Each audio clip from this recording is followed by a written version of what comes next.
Pemilihan gubernur dan wakil gubernur DKI Jakarta baru saja selesai dilaksanakan kemarin. Dan hari ini TV One yang bekerja sama dengan Lingkaran Survei Indonesia melakukan survei cepat atau quick poll terkait pemilu kada di ibu kota. Kami memberikan 3 pertanyaan kepada responden terkait pelaksanaan pemilihan gubernur dan wakil gubernur DKI Jakarta. Pertanyaan pertama adalah apakah responden puas terhadap penyelenggaraan pemilihan kepala daerah kemarin? Jawabannya yang menyatakan puas ada 80,19%, yang menyatakan tidak puas 10,54%, dan yang menyatakan tidak tahu 9,27%. Dan pertanyaan kedua adalah mana yang lebih disukai oleh responden jika harus memilih pemilihan 1 putaran atau 2 putaran. Jawaban yang kami terima sebanyak 67,74%. Responden lebih menyukai mereka melaksanakan pemilihan 1 putaran saja. Sementara yang menyatakan nggak apa-apa, nggak ada masalah 2 putaran, 28,39%. Sementara yang menyatakan tidak tahu 3,87%.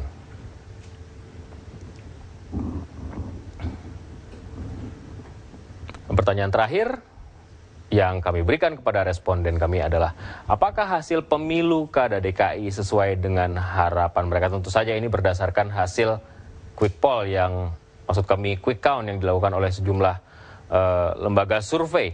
Ada 75,08% yang menyatakan sesuai.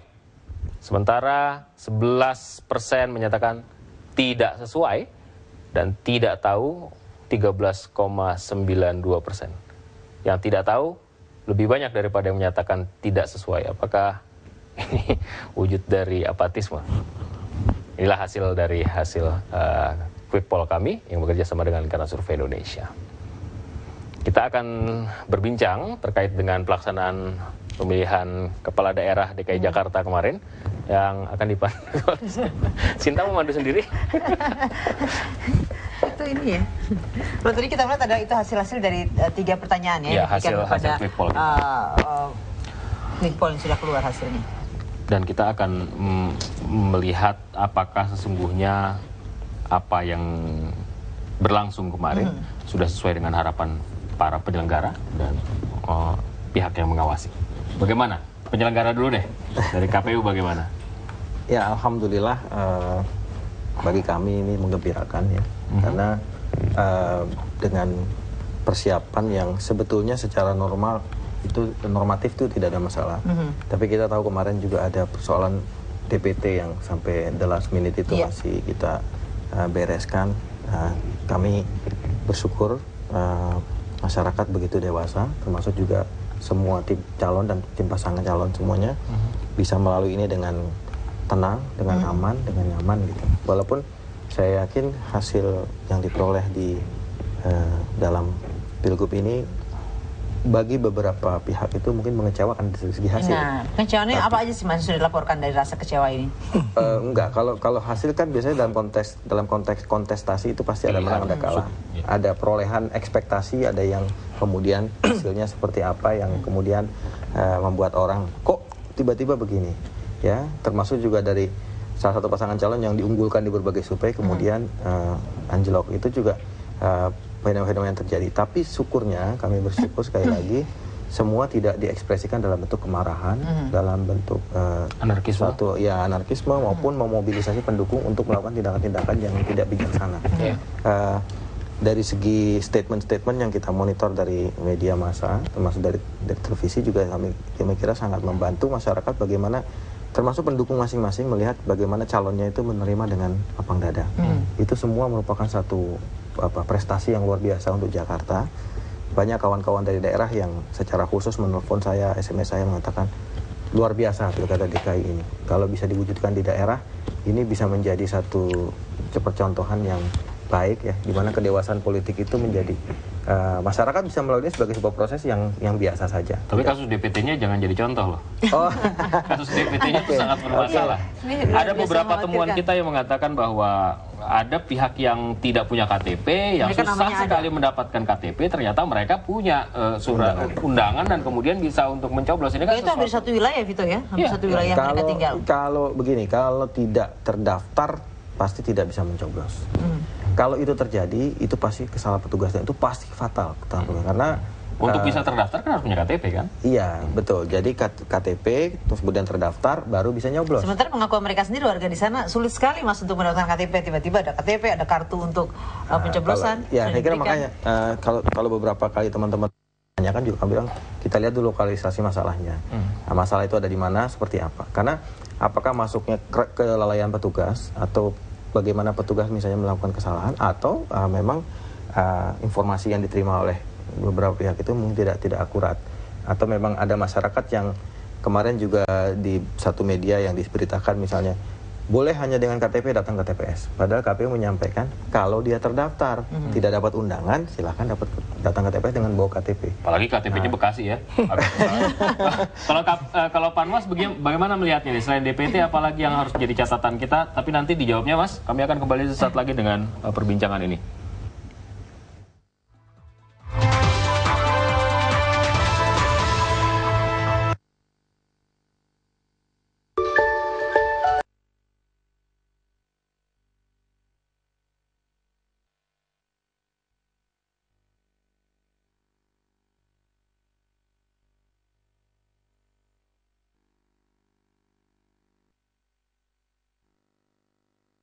Gubernur Independen dan wakilnya Faisal Bim menyatakan kebanggaannya dapat memperoleh suara melampaui pasangan cagup yang diusung partai politik.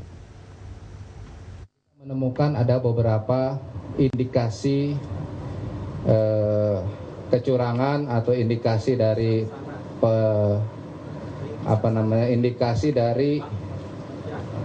indikasi dari penyimpangan yang terjadi di berbagai TPS yang ada di pemilu kada DKI Jakarta ini. Beberapa temuan dari tim advokasi kita akan kita tindak lanjuti, antara lain adalah ditemukannya surat suara yang tidak dibagikan ke TPS, kemudian juga kartu pemilih dan surat undangan yang tidak dibagikan ke pemilih dan lain sebagainya. Secara sporadis di semua wilayah ada ya. Dan terungkap sebelum ini DPT bermasalah kan 1,4 juta itu yang bermasalah. Bayangkan pekerjaan 5 tahun yang tadi Bang Alex bilang. Mereka diberikan amanah untuk mengurusi hak-hak rakyat, tidak serius kan begitu ya. Kita lihat dari situ. Mereka jangan lupa mereka mendapatkan amanah, ditugaskan oleh negara untuk mengurusi hak-haknya rakyat. Nah, ini barangkali pesan bahwa independen memiliki tempat tersendiri di hati warga yang tingkat kesadarannya melek suasananya tinggi, itu bisa dijadikan sebagai alat untuk memperjuangkan bagi negeri yang lebih baik. Tapi memang sangat boleh jadi pesan-pesannya belum bisa diterima secara luas gitu ya. Jadi kami akan memperkuat gerakan untuk penyadaran ini dan mudah-mudahan akan memiliki energi yang makin lama makin besar di masa yang akan datang. Panitia Pengawas Pemilu DKI Jakarta mendapatkan 54 laporan pelanggaran yang terjadi selama masa pemilihan kemarin. Ya, dan pelanggaran terbanyak adalah pembatasan hak pilih.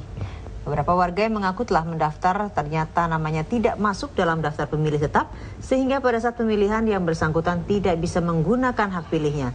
Pelanggaran lain adalah adanya data dari DPT yang tidak sesuai dengan fakta aslinya. Contohnya, seorang anak yang masih berusia 15 tahun tetapi terdaftar di DPT berusia 19 tahun. Panwaslu juga mendapat laporan adanya kampanye terselubung di mana para saksi yang terlibat di tempat pemungutan suara memakai baju dengan atribut dari pasangan cagup dan cawagup pilkada tahun ini.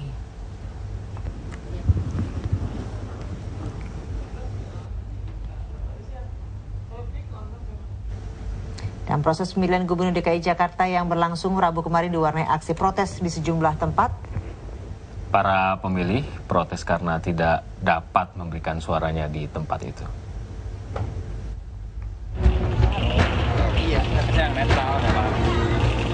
Sejumlah warga Tanah Tinggi, Jakarta Pusat memutuskan tidak menggunakan hak pilih mereka. Mereka kesal karena beberapa orang panitia tempat pemungutan suara TPS 59 mengenakan kostum kandidat calon gubernur dan wakil gubernur. Warga menilai tindakan panitia TPS 59 Tanah Tinggi itu merupakan bentuk kampanye terselubung yang tidak layak dilakukan pada periode pemilihan. Bahkan setelah memperoleh penjelasan dari panitia, warga juga masih enggan menggunakan hak pilihnya.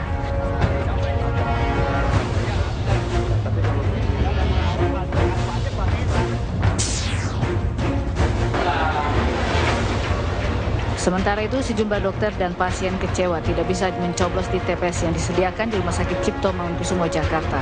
Pelaksanaan pencoblosan yang tadinya berjalan lancar dihebohkan dengan sejumlah dokter yang kecewa karena tidak bisa menyalurkan suaranya. Panitia TPS melarang dokter mencoblos karena dokter itu tidak terdaftar. Seorang pasien merawat inap yang akan mencoblos juga kecewa karena ditolak panitia pemilihan. Menurut panitia, para pemilih yang tidak terdaftar jika akan memilih di TPS RSCM harus membawa surat pengantar dari RT dan RW tempat mereka tinggal. Tim TV One mengabarkan. Sosialisasinya, katanya nggak bisa kalau nggak ada. Itulah beberapa potret yang ditemukan oleh rekan-rekan kami di lapangan terkait dengan pelaksanaan pemilu kada. Ini seperti itu aja yang terjadi sepanjang pemilihan dilakukan. Tapi tetap ada masalah, terutama DPT. Wah, kita ngotot banget. Kami akan kembali untuk memperbincangkan hal ini sesaat lagi dengan narasumber kita dari KPU DKI dan juga Panwas DKI.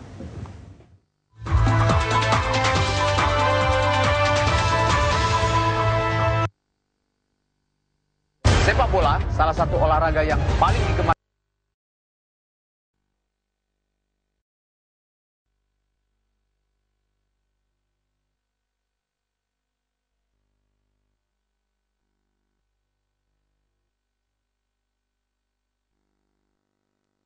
Ya, dari 54 laporan yang kami terima kemarin itu Dari seluruh Jakarta hanya 54 ya?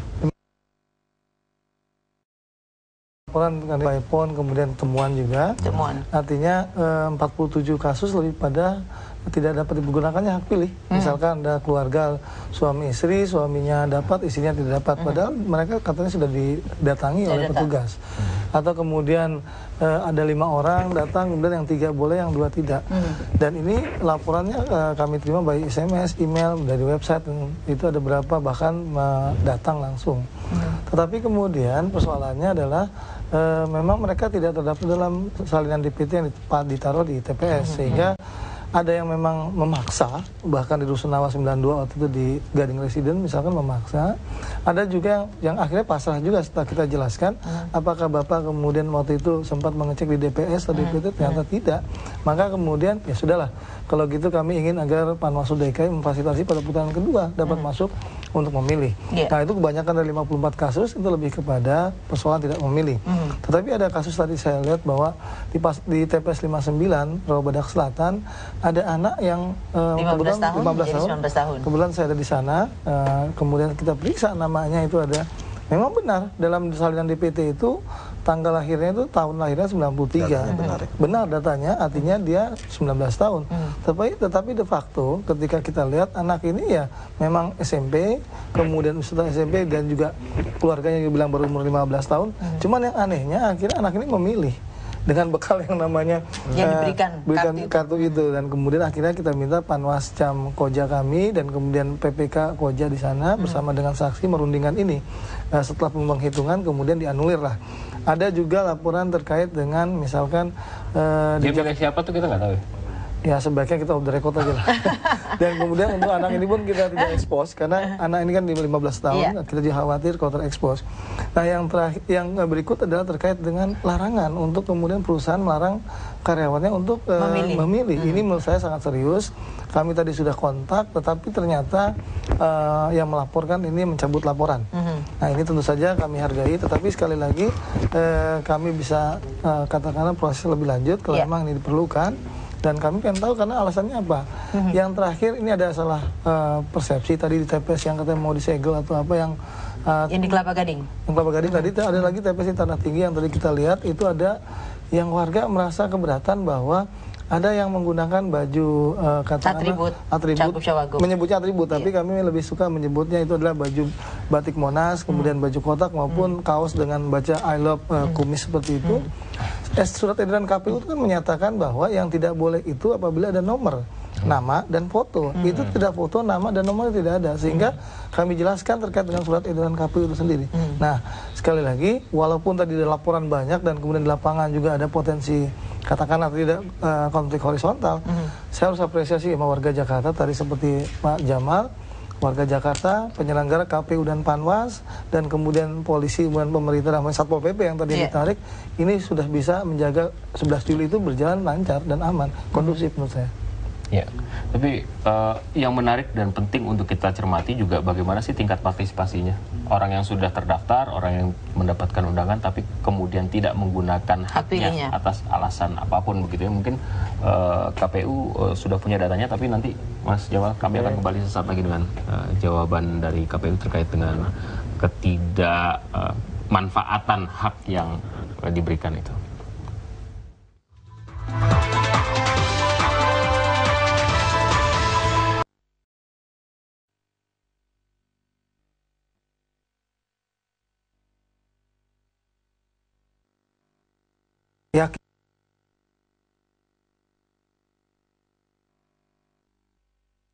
Memberikan perlindungan total dan nutrisi pada rambutmu. Setelah 7 hari, rambutku lebih hitam berkilau.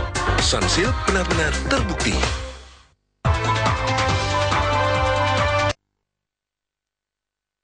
Judul karaoke pada daftar putar. Pilih judul-judul karaoke populer.